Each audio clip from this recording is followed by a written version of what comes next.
Hi friends, ഇന്ന് ഞാനിവിടെ ചെയ്യാൻ പോകുന്നത് സ്വീറ്റ് പൊട്ടാറ്റോ വെച്ചിട്ടുള്ളൊരു ഡിഷാണ്. സ്വീറ്റ് പൊട്ടാറ്റോയുടെ ഗുണങ്ങൾ എല്ലാവർക്കും അറിയാമല്ലോ അല്ലേ?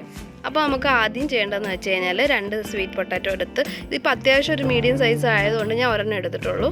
അതും കുറച്ച് വെള്ളം തിളപ്പിച്ച് അതിൻ്റെ അകത്ത് ഉപ്പും മഞ്ഞളും ഇട്ട് തൊലി കളഞ്ഞ സ്വീറ്റ് പൊട്ടാറ്റോ വേവിക്കാൻ വെച്ചേക്കുവാണ്. നല്ല ഗുണമുള്ള ഫുഡാണ് സ്വീറ്റ് പൊട്ടാറ്റോ. ഇപ്പോഴത്തെ ഇമ്മ്യൂണിറ്റി പവറൊക്കെ കൂട്ടാനൊക്കെ നല്ലതാണ്. അപ്പോൾ ഈവനിങ് സ്നാക്സൊക്കെ ആയിട്ടാണെങ്കിൽ ചുമ്മാ ജസ്റ്റ് ഇതേപോലെ ഒന്ന് വേവിച്ചതിന് ശേഷം ഒരു ഉള്ളി ചമ്മന്തി, നമ്മൾ കപ്പയ്ക്കൊക്കെ എടുക്കത്തില്ലേ, അതേപോലെ ഒരു ഉള്ളി ചമ്മന്തി ആയിട്ട് വൈകുന്നേരമൊക്കെ കഴിച്ചു കഴിഞ്ഞാൽ നല്ല ഹെൽത്തി ആയിട്ടുള്ളൊരു ഫുഡാണ്. ഇനി നമുക്ക് സ്വീറ്റ് പൊട്ടാറ്റോയുടെ പറാട്ട എങ്ങനെ ഉണ്ടാക്കാമെന്ന് നോക്കാമേ.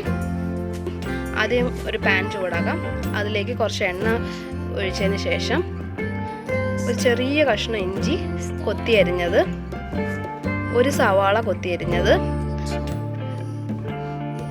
ഒരു ചെറിയൊരു പച്ചമുളക് കൊത്തി അരിഞ്ഞത്, ഇത് ഇത്രയും കൂടെ ചേർത്ത് നല്ലപോലെ ഒന്ന് വഴറ്റിയെടുക്കാം. ഇത് പെട്ടെന്ന് നല്ലപോലെ വഴറ്റിയിട്ടാൽ കുറച്ച് ഉപ്പിടാം. പിന്നെ ഇതിന് നല്ലൊരു ഫ്ലേവറിങ് ഏജൻ്റായിട്ട് കുറച്ച് ജീരകം അല്ലെങ്കിൽ അജ്വൈൻ ചേർക്കാം. പിന്നെ വേവിച്ച് വെച്ചിരിക്കുന്ന സ്വീറ്റ് പൊട്ടാറ്റോ ചേർക്കാം.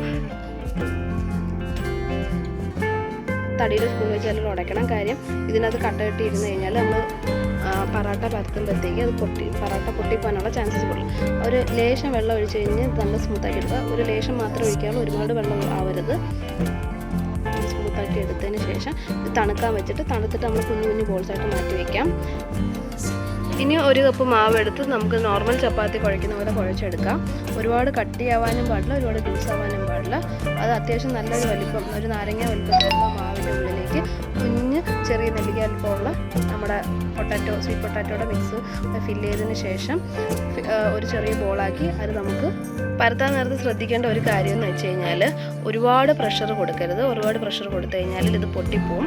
പിന്നെ ഇത് പരത്താൻ നേരത്ത് ഇത് നമ്മുടെ പലകയായിട്ട് ഒട്ടിപ്പോകാതിരിക്കാനായിട്ട് നല്ലപോലെ ഒത്തിരി മൈദ അല്ലെങ്കിൽ ഗോതമ്പ് പൊടി ഇട്ട് കഴിഞ്ഞാൽ നല്ലപോലെ ഒട്ടാതെ നമുക്ക് നല്ല സ്മൂത്തായിട്ട് കിട്ടും.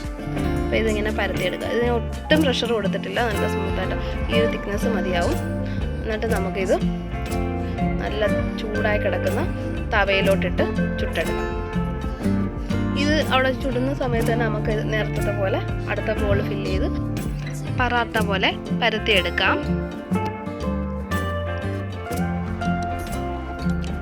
എൻ്റെ വീഡിയോ ആദ്യമായിട്ട് കാണുന്ന സുഹൃത്തുക്കളുണ്ടെങ്കിൽ എൻ്റെ ചാനൽ സബ്സ്ക്രൈബ് ചെയ്യുക, കൂടെ കാണുന്ന ബെല്ലൈക്കൺ പ്രസ് ചെയ്യുക. അപ്പോൾ എൻ്റെ പുതിയ വീഡിയോസിൻ്റെ നോട്ടിഫിക്കേഷൻ എല്ലാം നിങ്ങൾക്ക് വരുന്നതായിരിക്കും. ഇതിങ്ങനെ ചൂടാൻ നേരത്ത് നമ്മൾ ആ സ്പൂൺ വെച്ച് ഒന്ന് അമുക്കി കൊടുത്തു കഴിഞ്ഞാൽ നല്ലപോലെ പൊങ്ങി വരും. അതാ കണ്ടോ, പൊങ്ങി വന്ന് കണ്ടോ.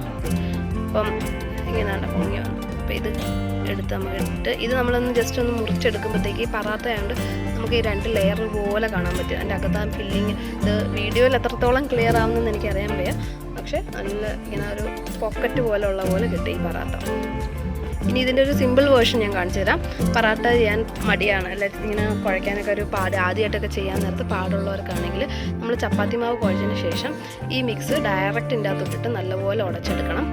ഇങ്ങനെ ചെയ്യുമ്പോഴത്തേക്ക് വേണമെങ്കിൽ കുറച്ച് മല്ലിയില നമ്മൾ അരിഞ്ഞത് ഇതിൻ്റെ അകത്ത് ഇടുവാണെങ്കിൽ നല്ല കളർഫുള്ളായിട്ടുള്ളൊരു ചപ്പാത്തി, മല്ലിയില അല്ലെങ്കിൽ ദില്ലിൻ്റെ ലീഫ് ഉണ്ടല്ലോ, അങ്ങനെയുള്ള ലീഫൊക്കെ ഇട്ട് കഴിഞ്ഞാൽ നല്ല കളർഫുള്ളായിട്ടുള്ള ചപ്പാത്തി കിട്ടും. നമ്മൾ പറാട്ട ഉണ്ടാക്കാൻ നേരത്ത് മല്ലിയില അങ്ങനെ ഇലകളൊന്നും ഇടത്തില്ല, കാര്യം അത് പൊട്ടിപ്പോകാനുള്ള ചാൻസ് കൂടുതലാണ്. നോർമൽ ചപ്പാത്തി പരത്തുന്ന പോലെ ഇതങ്ങ് പരത്തിയെടുത്താൽ മാത്രം മതി. ഇപ്പോൾ നമ്മൾ ഈ മിക്സ് സ്വീറ്റ് പൊട്ടാറ്റോയുടെ മിക്സിൻ്റെ അത് ഇടുമ്പോഴത്തേക്ക് ചപ്പാത്തിയുടെ മാവ് ഒരുപാട് ലൂസ് ആവുകയാണെങ്കിൽ കുറച്ചും കൂടെ ഗോതമ്പ് പൊടി ഇട്ടൊന്ന് കട്ടിയാക്കി എടുത്താൽ മതി. കാര്യം ഇതിൻ്റെ അത് വാട്ടർ കണ്ടൻറ്റ് കൂടുതലായിരിക്കുമല്ലോ, അതുകൊണ്ടാണ് ഇത് ലൂസായിട്ട്. നല്ല ചപ്പാത്തി എടുക്കുന്ന പോലെ തിന്നായിട്ട് പരത്തിയെടുത്ത് ചുട്ടെടുത്താൽ മതി. ഇത് വെറുതെ കഴിക്കാം, ചപ്പാത്തിയായിട്ട് എടുക്കുമ്പോൾ വെറുതെ കഴിക്കാനും നല്ല ടേസ്റ്റാണ്. അല്ലെങ്കിൽ നമുക്ക് വല്ല മുട്ടക്കറിയോ അങ്ങനെ അറിയാം. ഞാനിപ്പോൾ ഇത് ചപ്പാത്തിയായിട്ട് എടുത്തപ്പോൾ എൻ്റെ കൂടെ എടുത്തിരിക്കുന്ന കാടമുട്ടയുടെ കറിയാണ്.